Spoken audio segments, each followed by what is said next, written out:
here I am at Heathrow. Just stayed at the Sheraton overnight and I'm about to head off to Gibraltar, so come along with me and let's go check out what Gibraltar has to offer.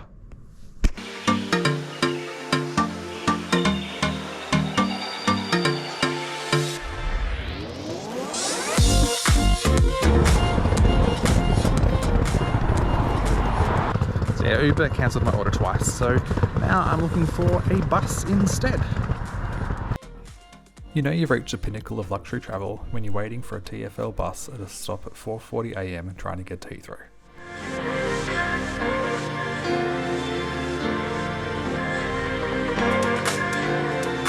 Fortunately, the U3 bus arrived pretty quickly. Once on board, it's a short drive to the airport, which would be walkable if it wasn't for the tunnel that goes underneath the runways.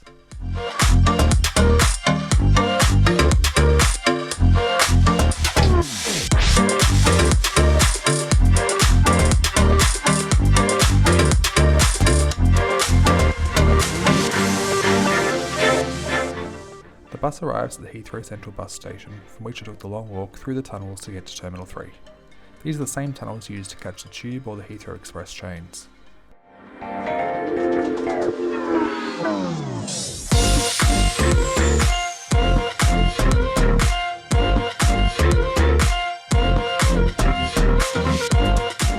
After traversing the underground tunnels that connect the terminals at Heathrow, it's quite refreshing to pop up in the forecourt area of Terminal 3, which looks a lot more stylish than the tunnels underneath.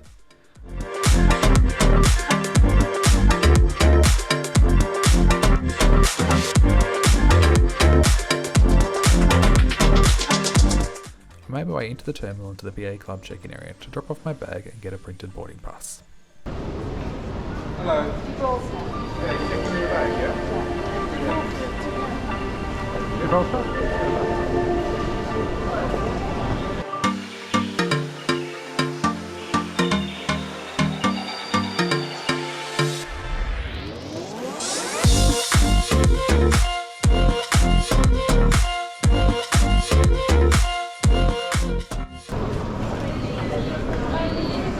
Hi, how you going? Sure.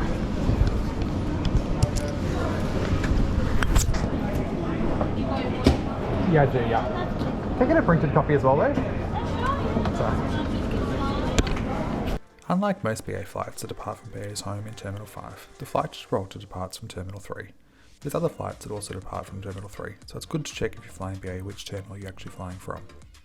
While it's not as flash as the first premium check-in area in Terminal 5, there was no queue for check-in and the staff were speedy and friendly.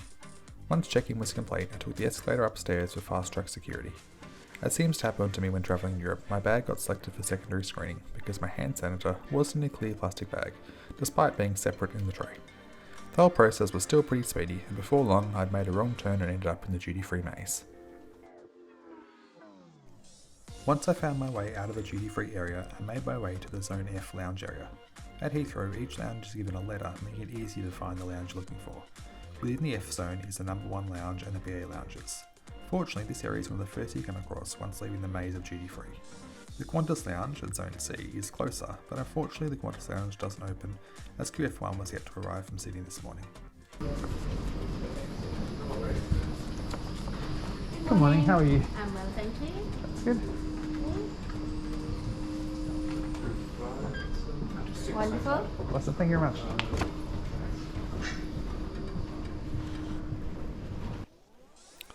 Within the BA lounge zone of Terminal 3, British Airways offers 2 lounges, the Galleries Lounge and the First Class Lounge.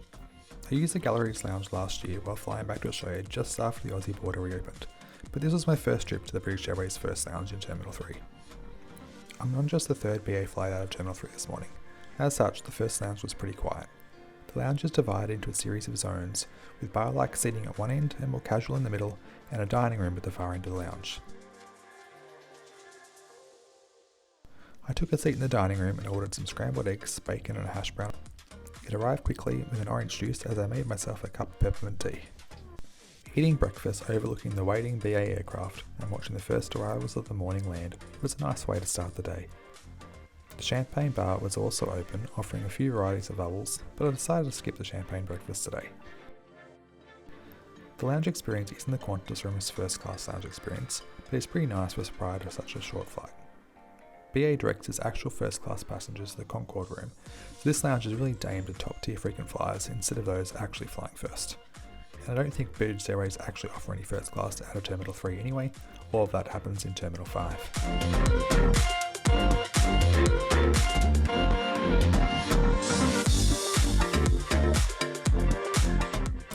The gate was showing as open and boarding was due to commence shortly, so I left the lounge and made the short walk past the Qantas lounge to gate 11.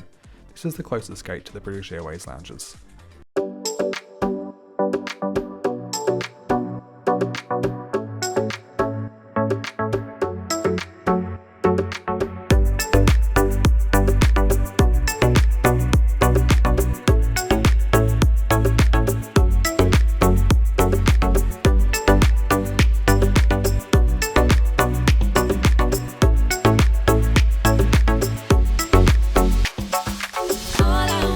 Boarding passes were scanned and passports were checked before entering the small holding room prior to boarding commencing. The holding room was quite small and rather crowded, but I managed to weave my way through the crowd to get a view of the airplane while still being close enough to the aircraft door for when boarding actually commenced. British Airways board passengers by group, and my One World Emerald status allowed me to board in Group 1, just after the families with small children.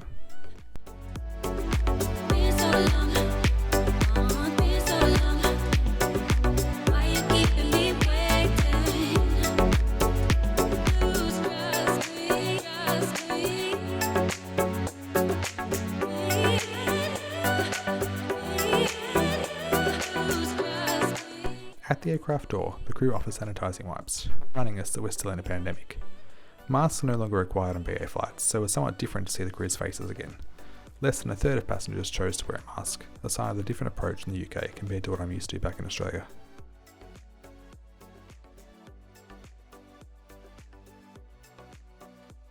I made my way to the seat in row 21 and got settled in ready for the flight.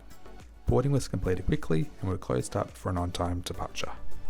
After pushback, the taxi to the runway took us past Terminal 2, slowly plodding along behind another BA A320 being towed. I love taxiing at big airports like Heathrow that have a diverse range of airlines and liveries to look at. On the way past, we saw an Emirates A380, some BA and Lufthansa A320 series, as well as aircraft from Blue Air and Brussels Airlines to name a few. Once we overtook the aircraft underway in front of us, we raced for the runway. I even got a glimpse of a Qantas 787 in the distance as we turned to line up for departure.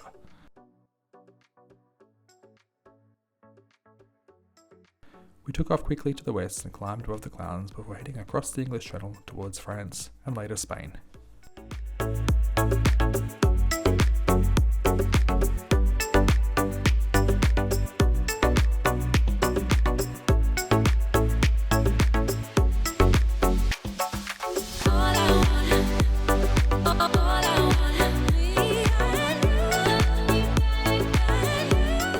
As we climb, let's talk about the BA A320 cabin.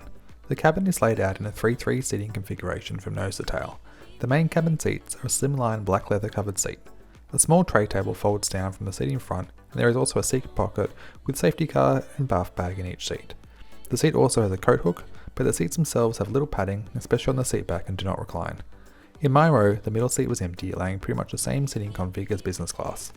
In business class, or Club Europe as BA call it, middle seats are blocked, but it's otherwise the same seat. I was tempted to upgrade prior to the flight, but at £175 I decided against it. I was glad I made that choice, as I effectively had the same seat as I would have for £175 less. The legroom is reasonable even with my bag under the seat in front. The middle armrest folds up, allowing more room to stretch out. With the middle seat empty, I feel quite comfortable. However, on a recent flight from Prague to London, the middle seat was full, and even then I didn't feel overly cramped. The cabin does have an LCC feel about it, and nothing really premium to suggest you're flying on a legacy carrier. That said, it's comfortable enough for these short intra-Europe flights. Now on to the in-flight service. A complimentary snack service was offered shortly after takeoff. I understand this was added to the offering during the pandemic and has since been continued. On today's flight, a strawberry Nutri-Grain bar and bottle of Harrogate spring water was offered. I took a bite of the bar before realising that the main ingredient was apple. Awkward for a fructose intolerant traveller. On the bright side, at least I got to taste it for the review. It was average and I would have much preferred the packet of crisps I got on a previous BA flight.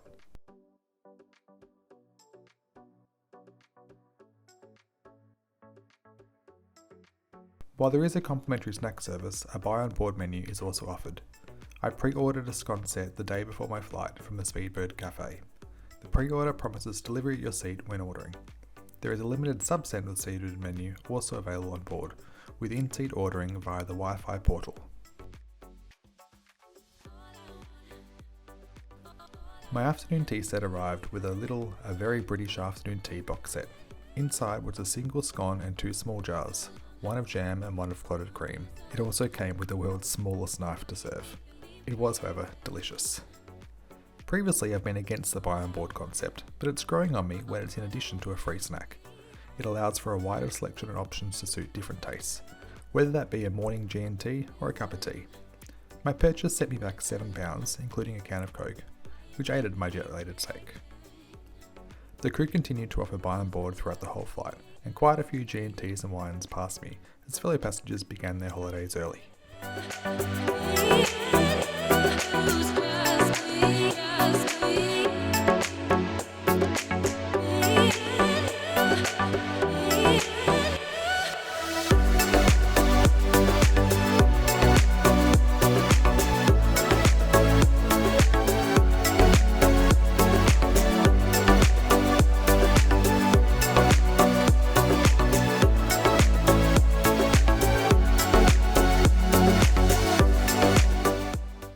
It's now time for the obligatory AvGeek review section, the loo review. I don't know why we all do this. Anyway, at the back of the cabin there were 2 loos for economy passengers. As you can see, they're pretty bog standard and were clean for this early morning flight. By this point in the flight, we'd commenced our descent and across the Mediterranean coast for a westerly landing into Gibraltar. I'd picked, and thanks to BA's penny pinching fees, paid for a window seat on the left of the aircraft to try and get a view of the infamous rock on approach. I'd been watching flight over the recent weeks and thought this was the correct side for the best view. About 20 minutes before landing, the captain advised me we're on descent and expected a landing and arrival at the gate 10 minutes before schedule. Bonus! In this weather update, he reported 17-degree arrival temperature and a light westerly wind. I crossed my fingers and hoped this meant my seat selecting was correct. And boy was I right. The approach over the Mediterranean to the west of Gibraltar gives the best view of the sheer drop of the cliff face of the Rock of Gibraltar. This is up there with one of the most scenic approaches I've flown into. Sure, Sydney is stunning, but after you've seen it a few times, it does grow a little bit old. This one, however, ticks a few more AvGeek boxes. After landing, we turn around and backtrack to the terminal. One of the unique features of Gibraltar Airport is that the only road in and out of Gibraltar crosses the runway. Traffic and pedestrians are stopped from crossing while flights come and go. So our taxi today crossed the road with cars and people waiting for us to be able to get in or out of Gibraltar.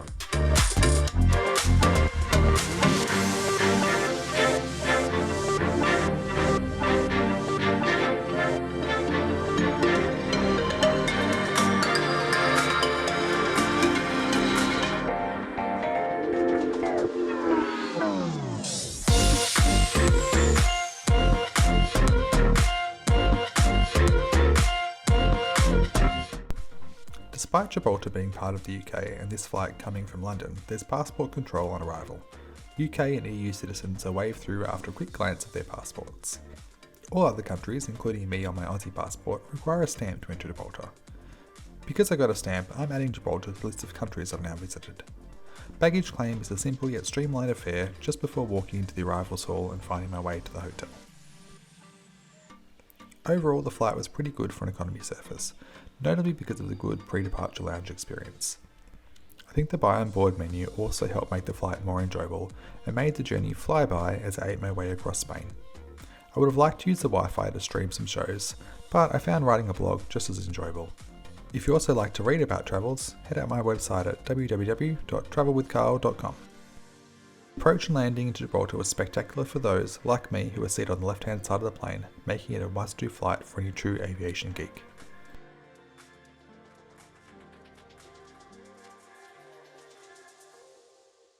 If you enjoyed this flight review, hit the like button, it really helps the channel, and also hit the subscribe button so you can see my future adventures as I travel across Spain and France in this series of travel vlogs. Until then, I'll see you on the next flight.